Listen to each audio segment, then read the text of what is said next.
राम राम सभी को, मैं ऋषि, आप सभी का स्वागत है हमारे यूट्यूब चैनल में। चलिए आज हम करने वाले हैं आपके क्या बीपीओ से रिलेटेड क्वेश्चन। ठीक है, आपको यदि सेशन अच्छा लगे तो लाइक करें, शेयर करें, सब्सक्राइब करें। चलिए शुरू करते हैं अपना क्वेश्चन। पहला क्वेश्चन हमारा, विजयनगर शासन में मेलाग्राम में कितने ग्राम, आपको बताना मेलाग्राम में कितने ग्राम आते गाँव आते थे? 50। ठीक है, ऑप्शन नंबर सी। विजयनगर शासन में गाँव की सबसे बड़ी इकाई क्या, गाँव में सबसे बड़ी इकाई क्या होती थी, आपको बताना है। तो इसका सही उत्तर क्या होगा आपका? नाडू। नाडू जो है गाँव की सबसे बड़ी इकाई होती थी। ठीक है, चलिए आगे चलते हैं। अगला सवाल है, मुगल प्रशासन में पटवारी का कार्य क्या होता था, आपको बताना। मुगल शासन में किसका कार्य, पटवारी का कार्य क्या होता था? पटवारी क्या करता था?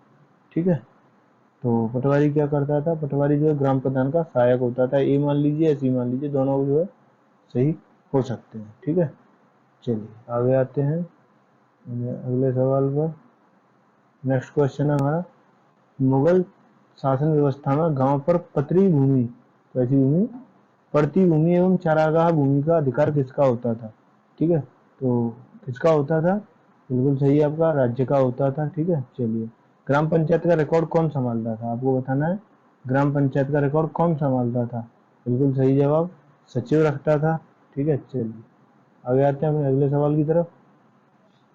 अगला सवाल है हमारा, ग्राम पंचायत व ग्राम सभा की बैठक बुलाने और जो भी निर्णय हो उसका रिकॉर्ड कौन रखता था, आपको बताना। उसका रिकॉर्ड कौन रखता था? बिल्कुल सही, ग्राम सचिव रखता था। ठीक है, चलिए आगे चलते हैं। अच्छा, आप सभी से ये है कि भैया पढ़ लीजिए डेस्क में, वरना जो पैट में हुआ वो आपके बीपीओ में भी हो सकता है। तो इसलिए जो है पढ़ाई अच्छे से करें, सही से, ताकि आपको बाद में परेशानी न होनी पड़े कि ये क्या हुआ। ठीक है, चलिए तो पहला क्वेश्चन है हमारा, अब वो था ना, ग्राम पंचायत की आमदनी के स्रोत कौन कौन से हैं? क्या है? ग्राम पंचायत की आमदनी के स्रोत कौन कौन से हैं? तो क्या है, टैक्स भी है, राशि जो मिलती है वो भी है, और समुदाय से काम मिलने पर दान वो भी है। तो क्या होगा? उपयुक्त सभी ऑप्शन नंबर डी इसका सही उत्तर होगा। ठीक है, चलिए आगे आते हैं। आगे बच्चा ये जो नेक्स्ट क्वेश्चन है इस पर भाई, चलिए निम्नलिखित कथनों पर विचार कीजिए। आपको क्या किया गया है, आप इन कथनों पर जो है विचार कीजिए। सरकार द्वारा ग्राम पंचायत का, किसका? सरकार द्वारा ग्राम पंचायत के सचिव का नियुक्ति की जाती है।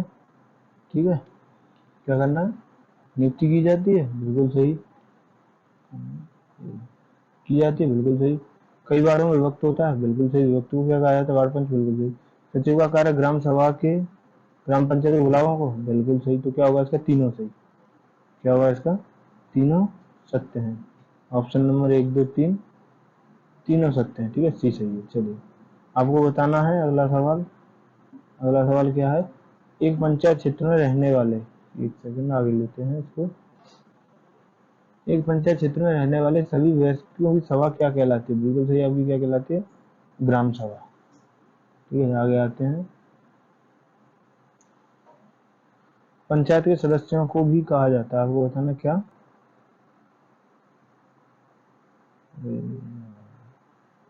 हाँ, चलिए नेक्स्ट है आपका, पंचायत के सदस्यों को और क्या कहा जाता है? किसको? पंचायत के सदस्यों को क्या कहा जाता है? बिल्कुल सही जवाब आपका, क्या?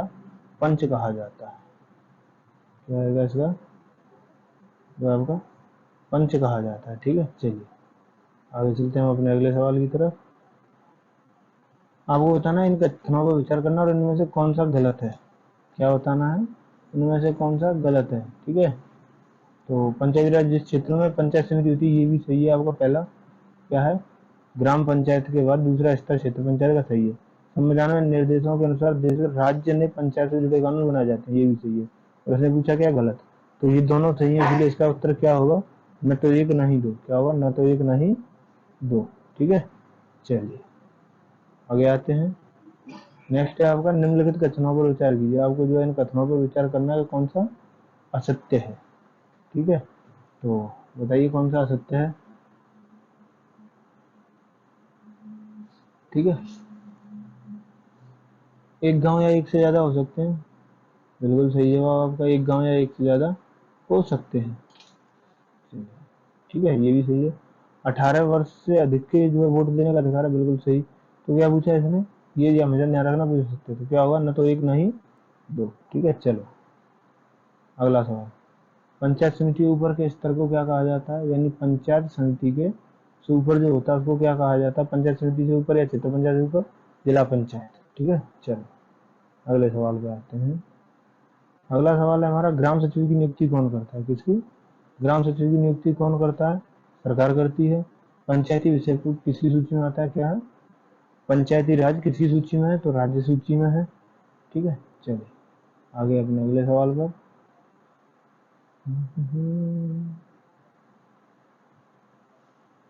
भारत में पंचायती राज प्रतिनिधित्व करता है किसका, शक्तियों का, बिल्कुल सही, लोगों की सही है, सामुदायिक विकास बिल्कुल सही, तो क्या करता है, उपयुक्त सभी का जो है ये प्रतिनिधित्व करता है। चलिए आगे आते हैं। नया अगला सवाल है हमारा क्वेश्चन नंबर 50। सवाल है, अगला सवाल है क्वेश्चन नंबर 50। गांधी जी द्वारा सत्ता के विकेंद्रीकरण के समर्थन को क्या कारण था, क्या था, विकेंद्रीकरण का समर्थन किया था गांधी ने, उसका कारण क्या था, विकेंद्रीकरण लोकतंत्र के लोगों को अधिक भागीदारी सुनिश्चित करता, बिल्कुल सही। या इसका ऑप्शन नंबर ए ही सही, आगे पढ़ने की जरूरत नहीं है। ठीक है, चलिए आगे आते हैं। किस अधिनियम ने स्थानीय या प्रांतीय स्वशासन घोषित किया था, इसका सही जवाब क्या होगा, किसने किया था आपके, 1935 भारत शासन अधिनियम में। ठीक है, चलिए आगे क्वेश्चन नंबर 52।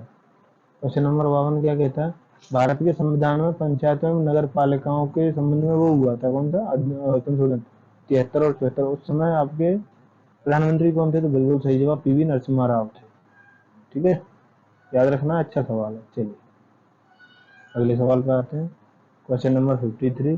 क्वेश्चन नंबर 53 में क्या है, एक पंचायत से संबंधित क्या जो है इनमें से कौन सा पंचायत से संबंधित नहीं है, तो कौन सा नहीं है, 73वां पंचायत से 74वां नहीं, इसलिए ऑप्शन नंबर सी सही है। ठीक, चलिए अगला सवाल है, पंचायत राज में महिलाओं को 50% आरक्षण किसने दिया, बिहार ने, किसने दिया है, बिहार ने दिया। ठीक है, अब आप आगे आइए कि इनमें से कौन सा राज्य है जहां पर 50% लागू नहीं है, तो इसका सही उत्तर होगा आपका गोवा। बाकी आंध्र, झारखंड और कर्नाटक में कितना है, 50% महिलाओं का शेयर है। ठीक है, चलो आगे आपका, कौन सी समिति पंचायती राज व्यवस्था से संबंधित नहीं है, क्या है, पंचायती राज व्यवस्था से इनमें से कौन सी समिति संबंधित नहीं है, तो आपकी संथानम समिति, कौन सी, संथानम समिति नहीं है। ठीक है, आगे आते हैं। कौन सी संस्था पंचायती राज संस्था नहीं है, इनमें से क्या पंचायती राज संस्था नहीं है, बिल्कुल सही है आपका सरकारी समिति। ठीक है, ये पंचायती राज की संस्था नहीं है। ठीक, चलिए विकेंद्रीकरण प्रणाली की सिफारिशें किसने की थी, क्या है, विकेंद्रीकरण प्रणाली की सिफारिशें किसके द्वारा की गई थी, बिल्कुल सही है आपका, किसने की थी, बलवंत राय मेहता ने।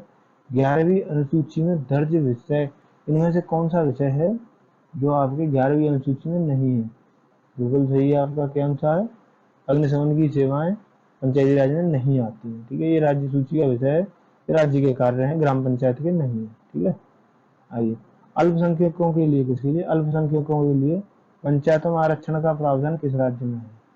ठीक है, तो किसमें है आपके, वेरी गुड, बहुत सही, आंध्र प्रदेश में है।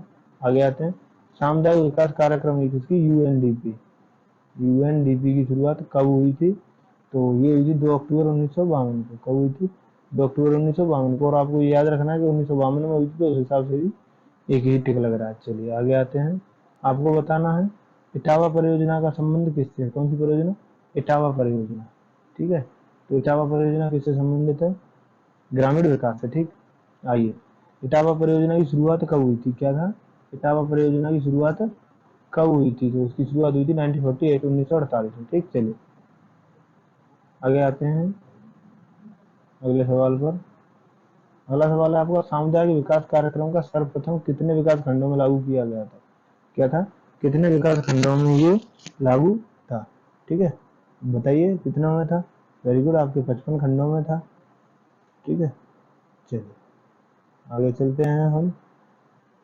सामुदायिक विकास कार्यक्रम को किसको, सामुदायिक विकास कार्यक्रम को सफल बनाने के लिए किस देश के साथ समझौता किया था, यानी यूएनडीपी को सक्सेसिव बनाने के लिए भारत ने किसके साथ समझौता किया था, बिल्कुल सही है आपका, अमेरिका के साथ किया था। ठीक है, चलिए सामुदायिक विकास कार्यक्रम के अंतर्गत कौन सा विषय शामिल नहीं है, आपको बताना है इसमें से कौन सा विषय शामिल नहीं है, तो क्या नहीं है उसमें आपका, डिजिटलीकरण नहीं है। ठीक है, और डिजिटलीकरण किसके अंतर्गत आता है, केंद्र के अंतर्गत, जो साइबर से संबंधित सूची है, साइबर संबंधित कार्य है, वो केंद्र सरकार का कार्य है। ठीक है, चलो आगे आते हैं, सामुदायिक विकास कार्यक्रम का क्रियान्वयन किस मंत्रालय के अधीन किया जाता है? बिल्कुल सही, कृषि एवं ग्रामीण विकास मंत्रालय। ठीक है, चलिए आगे आते हैं। आपका अब आपको बताना है सामुदायिक विकास कार्यक्रम का संगठन कितने स्तर पर लागू है। क्या है ये, कितने स्तर पर लागू है? बिल्कुल सही है आपका, ये 5 स्तरों पर लागू है। ठीक, आगे आते हैं, राष्ट्रीय विस्तार सेवा कार्यक्रम की शुरुआत किस वर्ष की गई थी? कौन सा राष्ट्रीय विस्तार सेवा कार्यक्रम? आपका 1953 में किया गया था। ये आपके जो है मोस्ट इम्पोर्टेंट है। ठीक है, चलिए, सामुदायिक विकास कार्यक्रम एवं राष्ट्रीय विस्तार सेवा की समीक्षा करने हेतु किस समिति का गठन किया गया था? ठीक है, तो आपको बताना है कौन सी समिति थी। बिल्कुल सही है आपका, बलवंत राय मेहता। कौन सी थी? बलवंत राय मेहता, BR मेहता। ठीक है, आगे आते हैं, नेक्स्ट आपका बलवंत राय मेहता समिति की रिपोर्ट कब प्रस्तुत की गई? यानी क्या है, बलवंत राय मेहता की समिति ने जो रिपोर्ट दी थी वो कब दी थी? तो इसका सही उत्तर है कब? 1957 में। ठीक है, चलो अगला सवाल, सामुदायिक विकास कार्यक्रम का उद्देश्य था। क्या था? सामुदायिक विकास कार्यक्रम का क्या उद्देश्य था? मानसिक दृष्टिकोण में परिवर्तन, बिल्कुल सही। क्रियाशील नेतृत्व, बिल्कुल सही। आत्मनिर्भर और प्रवर्तनशील, बिल्कुल, उसका सही उत्तर क्या होगा? उपयुक्त सभी। ठीक है, चलो आगे आते हैं, सामुदायिक विकास कार्यक्रम के तहत निहित मूल्य थे। क्या था उसके तहत? कौन से कार्य थे? सामाजिक न्याय था। ठीक है, सामाजिक न्याय था, बिल्कुल था। आपका सहभागिता थी, बिल्कुल थी। समानता थी, था। तो इसका भी सही उत्तर क्या होगा? उपयुक्त सभी इसका सही उत्तर होगा। लोकतांत्रिक विकेंद्रीकरण का आशय है। क्या है? लोकतांत्रिक विकेंद्रीकरण का आशय क्या है? इसका सही उत्तर है आपका स्थानीय सरकार। क्या है? स्थानीय सरकार है। ठीक है, चलिए अगले सवाल पर आते हैं, निम्न में से कौन पंचायती राज व्यवस्था से संबंधित नहीं है? आपको बताना कौन है। बलवंत राय मेहता, अशोक मेहता, रघुराज। तो ये किससे? इकोनॉमिक्स से रघुराम राजन समिति। ठीक है, चलिए अक्टूबर 1959 में, कब? अक्टूबर 1959 में जो है सबसे पहले पंचायती राज कहाँ मनाया गया था? बिल्कुल सही है आपका, कहाँ था? राजस्थान में। आगे आते हैं, प्राय स्थानीय सरकार अपने अधिकारों और शक्तियों को कहाँ से प्राप्त करती है? ठीक है, तो कहाँ से? राज्य से और संविधान से। ठीक है, कहाँ से? राज्य से और संविधान से, यानी 1 और 4 इसका सही उत्तर होगा। ठीक है, चलिए